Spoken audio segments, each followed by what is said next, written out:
चलिए, good morning student. Good morning. अच्छे हैं? Okay.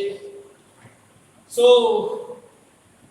Students, in the previous class we have discussed about the packing efficiency of packing fraction, definition of the packing fraction, what is the meaning of the packing efficiency, and calculation of the percentage of the packing efficiency in the simple cubic unit shape and in face centered cubic unit shape. In the simple cubic unit shape, there is a 52% packing fraction, and in the case of face center, there is a 74%. So what will the value of the packing fraction, packing efficiency in the case of the body center? So let us start. Okay. So firstly you have to draw the picture of the simple cubic unit shape. Okay. तो मेरे साथ आप draw करेंगे और इसमें आप लिख लें, क्या लिखेंगे आप? Body centre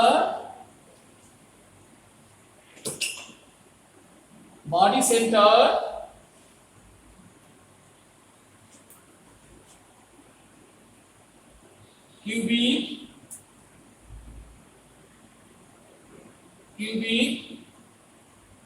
unit set. Body centre cubic unit set. बच्चों सबसे पहले आप ड्रॉ करें एक बॉडी सेंटर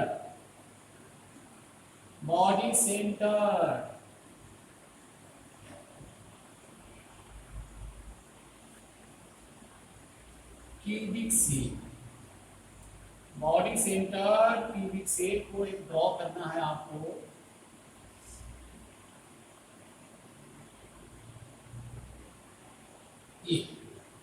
इसका बॉडी सेंटर कैसे बनाएंगे इसको? Body centre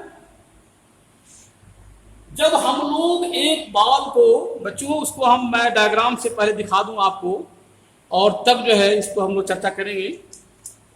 this is simple cubic, you know very well, क्योंकि बहुत बार मैंने इसको दिखाया है और मैं इसको बार बार इसलिए दिखाता हूं कि आपको माइंड में कहीं से भी कोई मिस्टेक ना हो, उसका पिक्चर क्या होता है उसके बारे में कोई कंफ्यूजन नहीं हो। So this is a simple cubic. What is the meaning of body center? So you have to put a ball in the body of the cube. This is the figure of, this is the model of body centered cubic structure. Okay, so let us start. Suppose here is a one ball,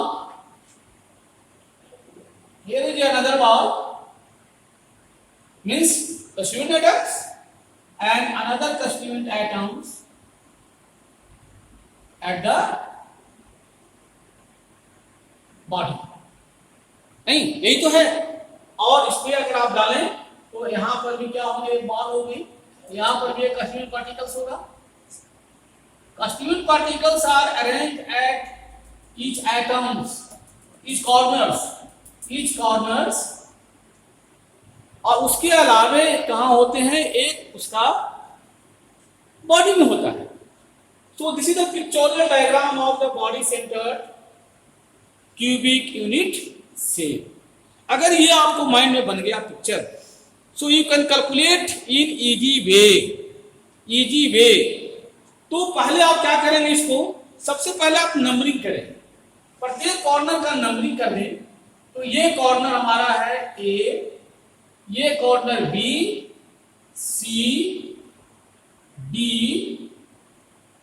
E, F, G, H, यही तो है। A B C D. आप भी draw करें, आप भी इसको बनाने का प्रयास करें, ड्रॉ करेंगे तभी जी होगा। अब बच्चों यहां पर एक बात और ध्यान दें। हमने कहा था कि जो स्फीयर है पिछले क्लास में, उस स्फीयर को हमको देखना है। तो स्फीयर में क्या होते हैं, आर, ये भी आर हो गया, इसका सेंटर होगा, ये भी आर होगा, ये भी आर होगा, ये भी आर होगा। All the edges are known as A, ये भी ए है, suppose this is also A, क्या इस तरह से ए भी क्या है, ए है, आप समझ रहे हैं। सभी को हम ए के रूप में दिखाते हैं। हमें वास्तव में रिलेशन कायम करना है किसके बीच में, ए और आर के बीच में, इसलिए हमें इसकी जरूरत पड़ रही है।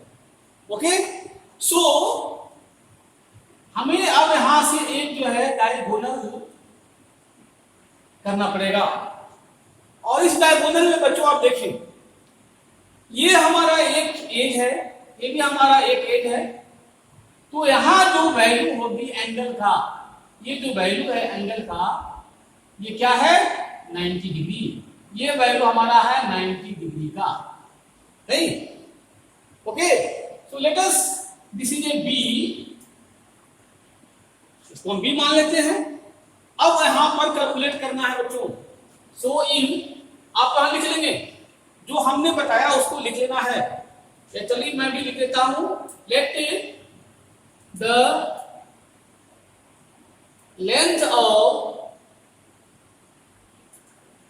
As of cube is A, radius of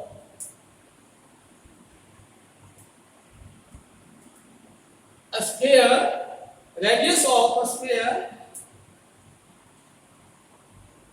is r. ओके, इसमें हमको करना क्या है, आगे बढ़ेंगे क्योंकि हमको स्टैब्लिश करना है relation between the R and A. What will the relation, कैसे उसको हम स्टैब्लिश करेंगे, इसकी चर्चा करना है स्टार्टिंग में। तो हमें क्या करना है, in triangle CDF,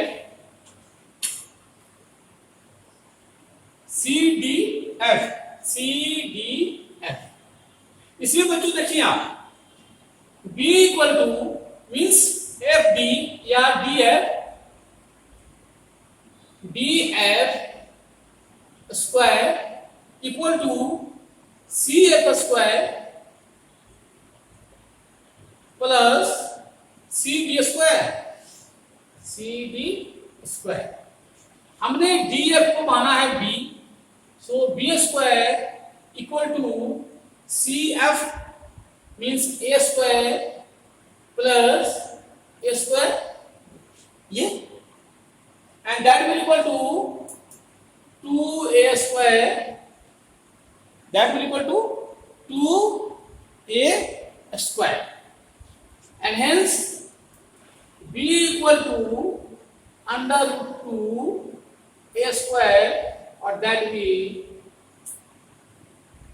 under root 2 A.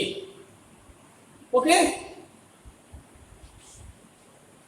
ठीक है। तो अब बच्चों हमको B का हमने निकाला, हमने जो है यहां पर B की वैल्यू निकाल लिया। अब देखना है C की वैल्यू के लिए, अंडर रूट 2A हमारा वैल्यू आ गया। अब C की वैल्यू निकालना हमको है, लेकिन C की वैल्यू कहां से निकलेगी बच्चों, ये ध्यान देना है। तो C का C हमने पुट अप नहीं किया, क्योंकि हमारे जो बॉल है वो सेंटर पे है, तो ये हमारा जो लेंथ है यहां से, इसको हम C मान लें, तब मेरा निकलेगा। वास्तव में हमको C का रिलेशन, R का रिलेशन C से मिलेगा नहीं, तो इसको हम कैसे निकालेंगे, इसकी चर्चा हमें करनी थी। अब हम लोग क्या करेंगे, इसमें इन AFD ट्रायंगल AFD, अब चलिए आइए बच्चों, B का वैल्यू हमने निकाल लिया, क्योंकि C के साथ में कोई भी A का डायरेक्ट रिलेशन नहीं था, इसलिए हमें B की वैल्यू निकालनी पड़ी, और C का वैल्यू यहां से निकालना होगा। सो इन, अब लिखिए इसको, इन ट्रायंगल ADF,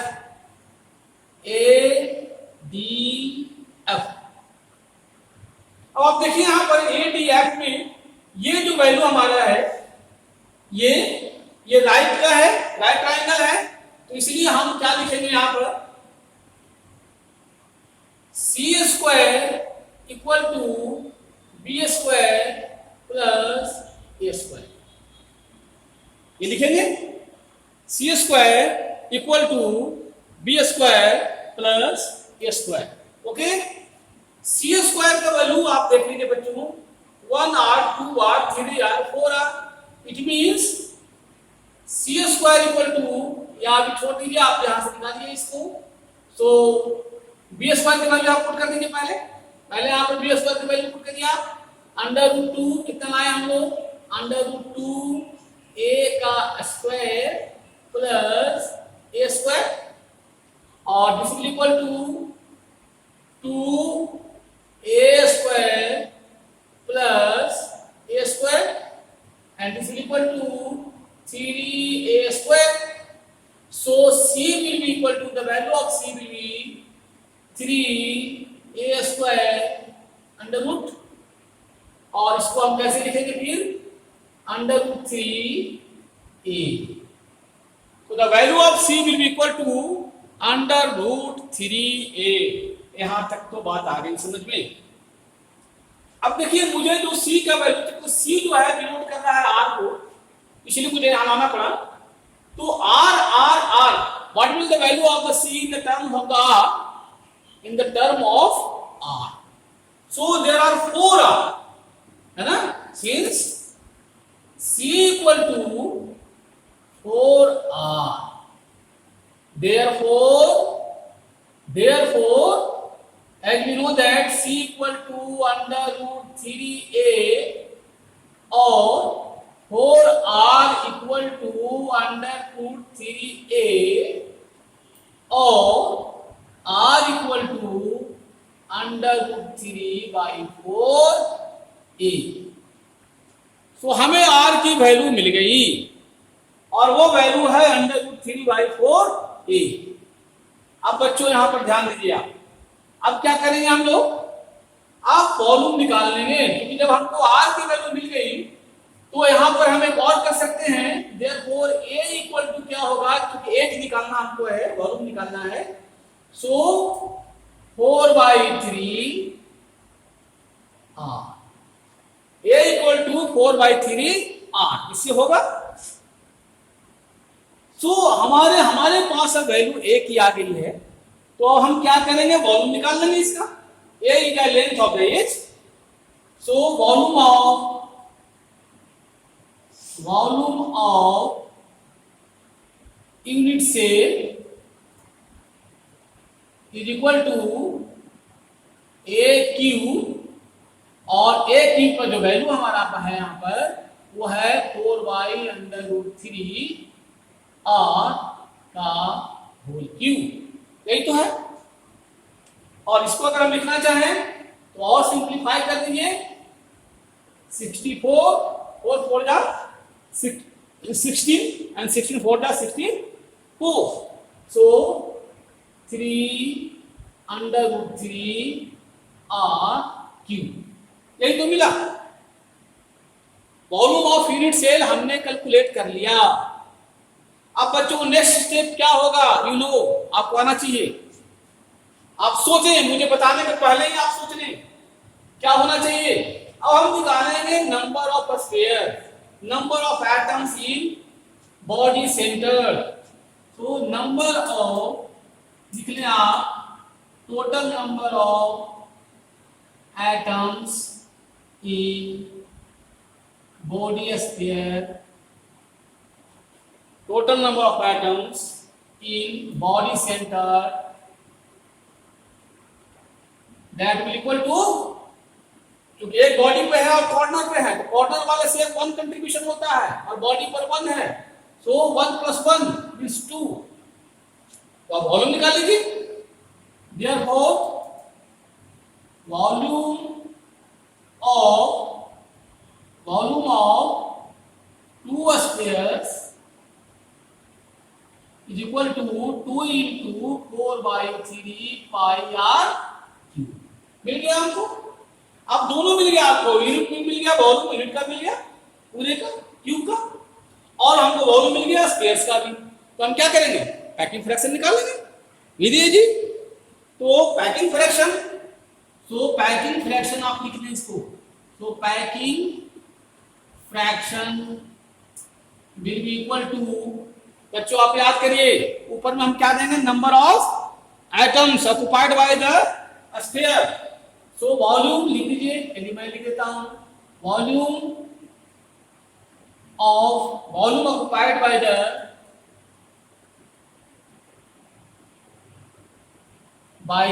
कितने sphere, 2 sphere, 2 sphere, okay, divided bye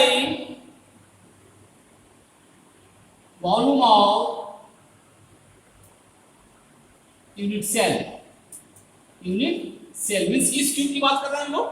तो 4 स्क्वायर का कितना आया था, देख लीजिए आप, 4 स्क्वायर, सॉरी 2 स्क्वायर नॉट 4, देखिए 2 स्क्वायर ना, so 8/3 pi r cube divided by volume of unit cell 64 divided by 300√3 and R Q into 100। अब इसको आप कैलकुलेट करेंगे, सिंप्लीफाई करेंगे बच्चों। जब सिंप्लीफाई करेंगे आप कर लेंगे, मुझे लगता है आप कर लेंगे। So that will equal to 68%। So that will equal to 68%, okay. So this is the packing fraction of the body centered cubic unit cell. बच्चों रिमाइंड करें आप वंस अगेन, हमने जो पढ़ा था वो क्या था, सिंपल क्यूबिक में क्योंकि उसमें एक एटम होता है इसलिए उसका फ्रैक्शन कितना आ रहा था, 52%। फेस सेंटर्ड पे आप देख लीजिए कितने आइटम थे, फेस सेंटर्ड वाले यूनिट सेल में टोटल नंबर ऑफ आइटम्स कितने होते हैं, 4, तो उसका पैकिंग फ्रैक्शन कितना आ रहा था, 74। और बॉडी सेंटर में नंबर ऑफ आइटम्स कितने आते हैं, 2, इसका मतलब इसका पैकिंग फ्रैक्शन है 68%, ओके। तो इस तरह से हम एक कॉम्परेटिव स्टडी बनाएंगे और आप एक कॉम्परेटिव चार्ट बना लेंगे। मुझे उम्मीद है आप बेहतर तरीके से समझोगे, फिर कॉपी करेंगे, पढ़ते रहेंगे, ओके बाय।